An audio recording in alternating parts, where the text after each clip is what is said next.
All right, listeners, get ready for a wild ride because this deep dive, this is going to be intense. We're talking about dragon riders, political scheming, and a war that can tear a whole continent apart. It's definitely got all the ingredients for an epic story. So we've got two main sources for this deep dive. First, there's Iron Flame, which throws us right into the heart of the action. And then we have Major Offender's Guide to the Writer's Quadrant. It's unauthorized, by the way, which means we're getting the juicy behind-the-scenes stuff, the stuff they don't want you to know. Oh, sounds like we're about to uncover some secrets. I love it. So let's jump right in. The story starts with Violet, our main character. She's just escaped imprisonment. And on her 21st birthday, no less. But instead of a cake and presents, she gets a mending. What exactly is a mending? I mean, it sounds like some serious healing magic. Basically, it's a powerful healing that brought her back from the brink of death. You don't just stumble upon that kind of power. It's definitely not something you pick up at your local apothecary. So someone went to a lot of trouble to save Violet. That makes you wonder who's pulling the strings and why. Right. Like, what makes her so important? Especially in a society like Navarre, where dragon riders are the elite, practically revered figures. Yeah, the dragon riders, they're fascinating. And their connection to their dragons, talk about intense. It's almost like they share a single mind. It's a bond so deep, so profound, that it can be fatal if one of them dies. Imagine the grief, the trauma, the sheer agony of losing a part of yourself like that. It's a risk they take every time they mount their dragons. So the stakes are already pretty high, even before we factor in this war against the Venin. Yeah, those creatures sound terrifying. They literally drain the life force out of people. Talk about a nightmare. And it seems like this war is shrouded in secrecy. Even the dragon riders, the supposed defenders of Navarre, are being kept in the dark about key details. Why all the secrecy? It's like they're fighting blindfolded. You've got outposts failing left and right. Those magical barriers, the wards, they're weakening and supplies are dwindling. But the Assembly, the governing body of Navarre, they're holding back information, playing their cards close to their chest. It makes you wonder if they even know what they're doing. Or if they're more concerned with holding on to power than actually winning this war. It's a classic power struggle, isn't it? The old guard versus the new, the establishment versus those who challenge the status quo. And then you have Zizaden. He's a wing leader. Yeah, he's one of the most skilled and respected dragon riders, but he's also fiercely independent. He doesn't exactly strike me as someone who blindly follows orders. He's definitely not afraid to question authority, especially when he sees things that don't add up. Like, why are they sending riders into battle with outdated weapons and incomplete intel? It just doesn't make sense. And Violet, our protagonist, she's not one to sit back and accept things at face value either. She's already shown a knack for digging deeper, for questioning the official narrative. She's a bit of a rebel, isn't she? A spark of defiance in a world that often demands conformity. And that's what makes her so compelling. You can't help but root for her, even when she's making risky decisions. All right, so we've got power struggles, a war shrouded in secrecy, and a protagonist who's already proving to be a force to be reckoned with. And if that wasn't enough, we also have these mysterious figures called the First Six. Who are they exactly? They're legendary figures in Navarian history. Think of them as the founding fathers, the heroes who established the kingdom, created the wards, and basically set the stage for everything that came after. They sound almost mythical. They practically are. Yeah. But here's the thing. Violet stumbles upon a connection between them and the creation of the first wardstone. These are objects of immense power, the source of the ward's magic. And her discovery hints at a hidden history, maybe even a darker side to the founding of Navarre that they don't teach in history books. Intriguing. So the very foundation of this society is built on secrets. And Violet, whether she wants to or not, is starting to uncover them. But let's talk about the writer's quadrant, where Violet's currently training. The excerpts paint a pretty brutal picture of what goes on there. It's not for the faint of heart, that's for sure. They don't mess around when it comes to training dragon riders. It sounds more like a boot camp than a school. It kind of is. The training is designed to weed out the weak and mold the survivors into the ultimate warriors. It's physically grueling, mentally demanding, and emotionally draining.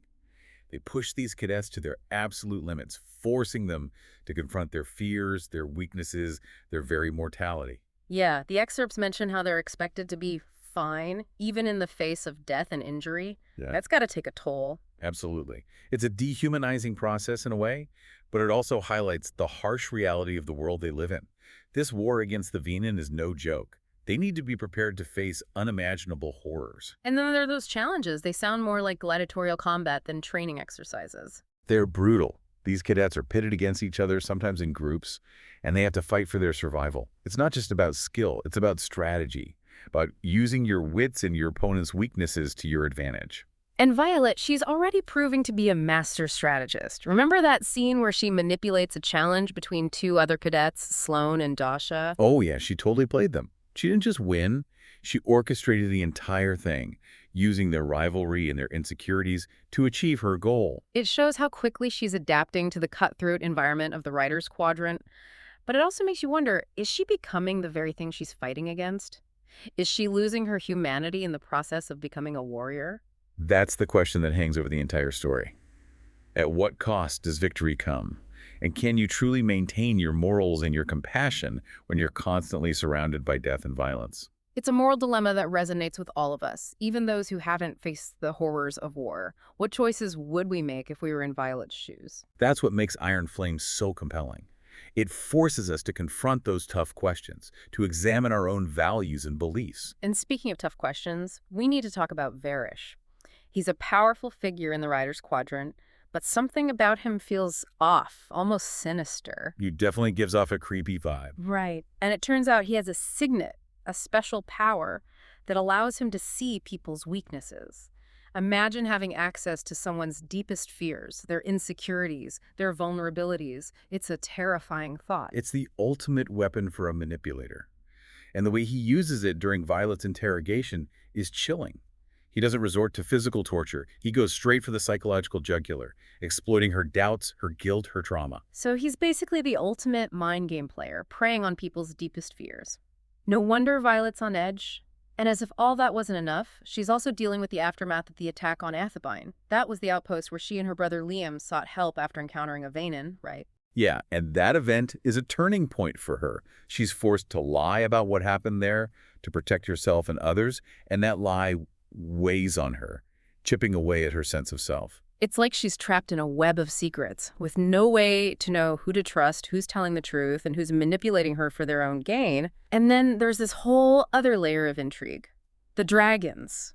Turns out there are more dragons than just the ones bonded to the writers. Yeah, Iron Flame expands the world building in a really cool way by introducing these wild dragons, creatures that exist outside the control of the writer's quadrant. They're powerful, unpredictable, and potentially dangerous. So it's not just about training and fighting. It's about understanding these creatures, learning to coexist with them in a world that's becoming increasingly volatile. And then there's Andarna, a dragon bonded to Violet's sister, Mira, who's mysteriously absent for extended periods. What's she up to? That's one of the big mysteries. Where does she go? What's she doing during these absences? And why all the secrecy? It's clear there's more to this story than meets the eye. All right, so we've got a war that's spiraling out of control, ancient mysteries waiting to be uncovered, a protagonist who's both powerful and vulnerable, and a whole cast of characters with their own secrets and agendas. It's a lot to unpack, but I'm already hooked. Me too. Iron Flame is one of those stories that grabs you from the first page and doesn't let go. We've barely scratched the surface of this deep dive. So last time we were talking about all the secrets and danger Violet's facing in those intense relationships. But before we get back to all that, you mentioned a secret language. Now that sounds intriguing. Oh, it is. Major Offender's Guide even mentions a coded message, like something right out of a spy thriller. No way, a coded message. So not only are they fighting these creatures that drain life force, but they're also trying to crack a code that could unlock a whole new level of understanding about the Venin. Talk about a challenge. It's like a whole other battlefront, but with words and symbols instead of swords and fire. Yeah. And who knows? Cracking that code could reveal the Venins' strategies, their weaknesses, maybe even their motives. Okay, now this is getting really interesting. It's like a giant chessboard where everyone's playing their own game with their own set of rules, and right in the middle of it all is Violet, trying to figure out who to trust and what the real stakes are. It makes you think about how much control any of us really have when there are these powerful forces at play manipulating events from behind the scenes. It's a question that resonates throughout history, doesn't it? The individual versus the system, the struggle for freedom in a world that's often determined to control us. And in Iron Flame, that struggle is embodied in Violet. She's not just fighting for her own survival, she's fighting for the right to make her own choices, to forge her own destiny. And speaking of powerful forces, we need to talk about Zedon. He's a major player in all of this, but he's also a bit of an enigma. What's his deal? Is he trying to protect Violet, or is he using her for his own purposes? Saturn, well, he's a master of secrets, even more so than we initially realize. Oh, how so? Well, remember all that talk about his signet, his ability to manipulate shadows. Turns out, that's not his only secret. Iron Flame throws us a curveball with the revelation that he's also, get this, an intrinsic. Wait a minute, an intrinsic, you mean he can read minds? Exactly, mind reading, which explains a lot about his ability to anticipate moves, to always be one step ahead.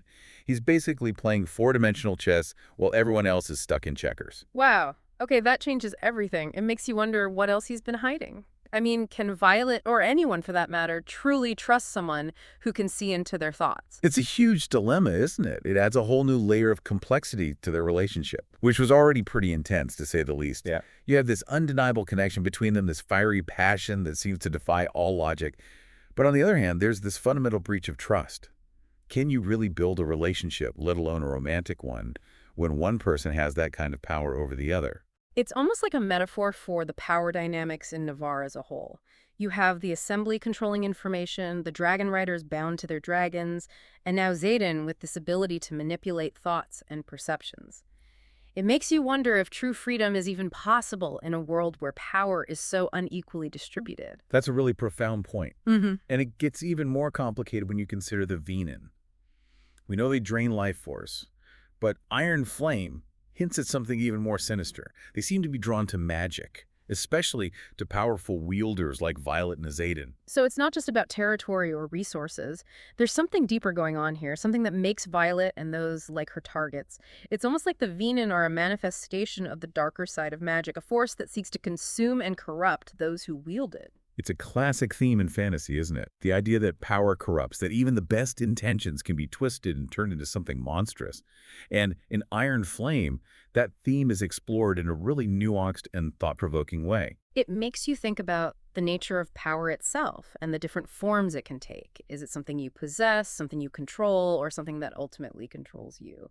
That's a question that Iron Flame really forces you to grapple with. And as the story unfolds, the lines between good and evil, protector and manipulator, become increasingly blurred. Take the Flyers, for example. They're initially perceived as a threat, but as we learn more about them, we realize they're fighting for the same thing as the Dragon Riders, just from a different perspective. They've been marginalized, ostracized, forced to operate in the shadows, but their loyalty to Navarre is unwavering. Right, and their leader, Serena, is a force to be reckoned with. Strong, independent, and she doesn't back down from anyone, not even Xaden. And speaking of Xaden, what's the deal with their history? They clearly have a past, but Iron Flame only gives us glimpses, hints of a relationship that was both passionate and destructive. It's like a slow-burning fire, simmering beneath the surface, ready to erupt at any moment. You can feel the tension, the unresolved issues, the unspoken words that hang between them. It's clear that whatever happened between them left deep scars, wounds that haven't fully healed. Yeah, there's definitely more to that story than we've been told. It's one of those plot threads that keeps you guessing, keeps you invested in the characters and their motivations. And it makes you wonder, can people really change? Can they overcome their past, their mistakes, and build something new, something stronger, something that can withstand the trials and tribulations that life throws their way? That's a question that Iron Flame explores in a really profound way. It's not just about romantic relationships, it's about all kinds of relationships. The bonds we forge with friends, family, comrades, and arms. And those bonds are constantly being tested, stretched to their limits, sometimes broken beyond repair. And speaking of broken bonds, Violet's relationship with Rhiannon is put to the test when she's forced to keep secrets, even from her closest friend. It's heartbreaking to see how these external pressures, the weight of the war and the secrets she carries, are straining their friendship. It's a reminder that even the strongest friendships are vulnerable, especially in a world where trust is so fragile, so easily shattered. And in Iron Flame, no one is immune to the consequences of those broken bonds, not even the seemingly invincible Dragon Riders. Remember that shocking scene where Violet's dragon, Tarn, almost kills another rider's dragon? It's a visceral, heart-stopping moment that shows just how deep the divisions within the Riders' Quadrant run. Oh, yeah. That was intense. It's like all the simmering tensions, the rivalries, the betrayals, they just erupt in this explosion of violence. And it makes you wonder, is this just friendly competition gone wrong? Or is there something more sinister at play? Is someone deliberately trying to sabotage the raiders from within? It's a question that hangs over the entire narrative. The writer's quadrant is supposed to be a united front, a symbol of strength and order in a chaotic world. But as the story unfolds, we see cracks in that facade.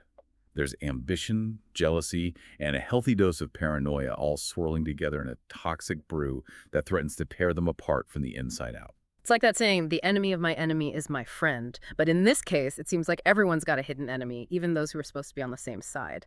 And that's a recipe for disaster, especially when you're facing a threat as formidable as the Venin. And that threat escalates dramatically with the Venin invasion. It's no longer just skirmishes at the borders, they're launching a full-scale assault targeting the very heart of Navarre. The attack on Basquiat, the writer's stronghold, is a turning point in the story.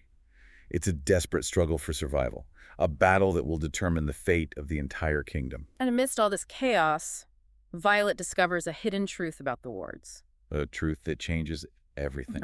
What is it? The wards, the very things that have protected Navarre for centuries, they're not a permanent solution. You're kidding, they're failing. Not yet. But they're designed to weaken over time. What? So they knew, the first six knew this all along. It seems so. And that raises a whole new set of questions. Why would they create a system of defense that's inherently flawed?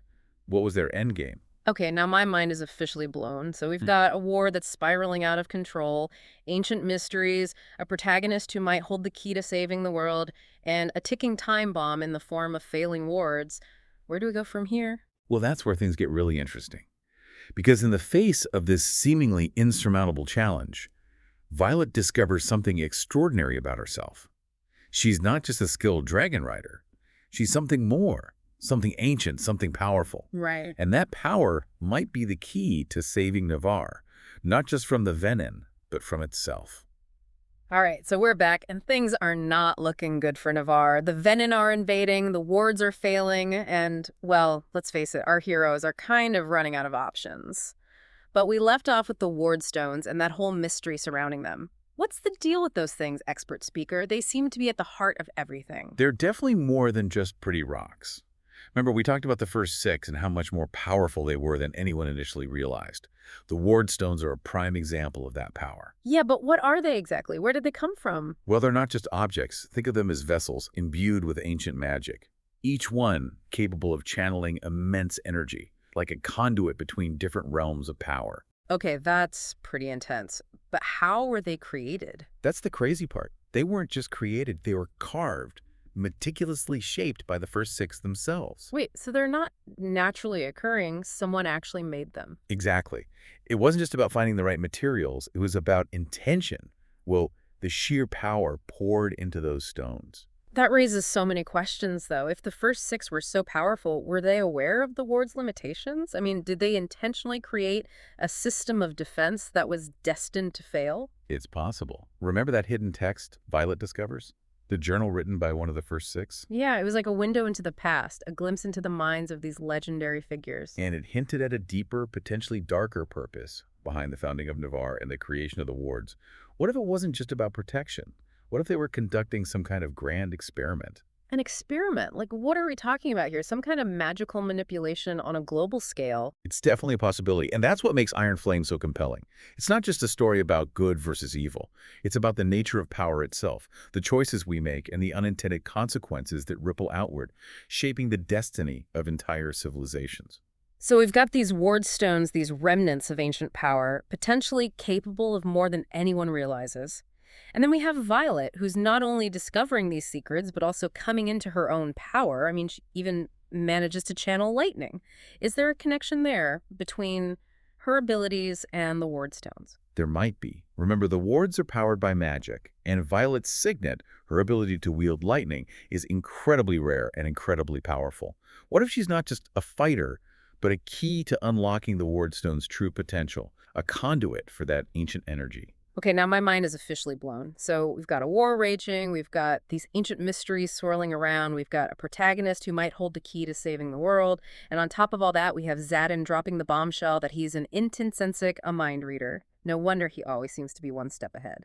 Zayden's abilities definitely add a layer of complexity, both to his character and his relationship with Violet. It makes him an incredibly valuable ally in this fight, but it also raises questions about his motives. Can they really trust someone who can literally see into their minds? Yeah, that's a tough one. It makes you think about the boundaries of trust and how far someone is willing to go in the name of protecting those they care about. But in the end, they don't really have a choice. They need all the help they can get if they're going to survive this war. Speaking of which, let's talk about the final battle. The Venian are attacking Basquiat, the heart of the Riders' Quadrant. It's all come down to this. It's the culmination of everything we've discussed, the culmination of the war, of Violet's journey, of all those secrets and betrayals and sacrifices. So what happens? I mean, do they win? It's an epic battle, a clash of wills that pushes everyone to their limits. You have dragons and wyvern clashing in the sky, dark wielders and riders battling on the ground, chaos and carnage everywhere you look. And amidst all this, Violet is racing against time, trying to channel the power of the Ward Stone to reactivate the wards. So she's like a one-woman army wielding this ancient magic to hold back the tide of darkness. Pretty intense, but you can't do it alone, right? Exactly. And Iron Flame showcases incredible acts of courage from all sides.